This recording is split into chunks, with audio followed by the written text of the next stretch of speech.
We won't be coming to your housewarming party. Your sister needs a few groceries. Mom messaged.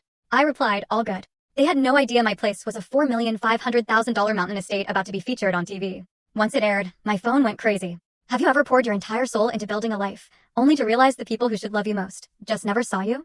What if the one moment you finally demanded to be seen, everything changed forever and not in the way you ever expected? My name is Grace, and I'm 31 years old.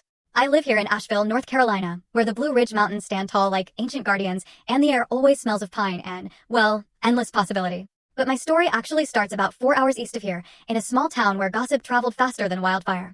I was the firstborn, which in most families means something. In mine, it meant I was just the practice run. 3 years later, my sister, Brooke, arrived. And from the moment she drew her first breath, I became invisible.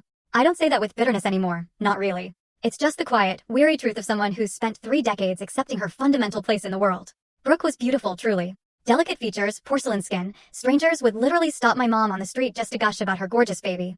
Me? I was plain. Bookish. Too serious for a kid. While Brooke charmed her way through every room, I buried myself in books. While she collected friends and admirers like seashells on a beach, I collected scholarships and academic awards. And guess what? Nobody in my family ever bothered to acknowledge them. So, this housewarming party. I'd invited my parents a full 3 weeks in advance, giving them plenty of time.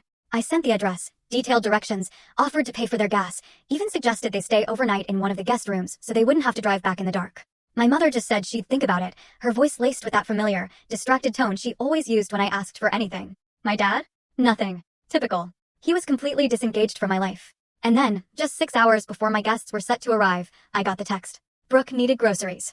Let that sink in. My 28-year-old sister, who still lived at home with our parents, who had never held a job for more than 3 months, who couldn't seem to function without their constant intervention, she needed groceries. And somehow, that mundane errand trumped the celebration of me buying my first home. I walked slowly through the house, running my fingers over the cool granite countertops, the custom woodwork I'd spent months meticulously selecting with my architect. This house sits on 12 acres of pristine mountain property. Floor-to-ceiling windows overlook a valley so breathtakingly beautiful, it makes my heart ache every single morning just remembering it's mine. I had worked relentlessly for this.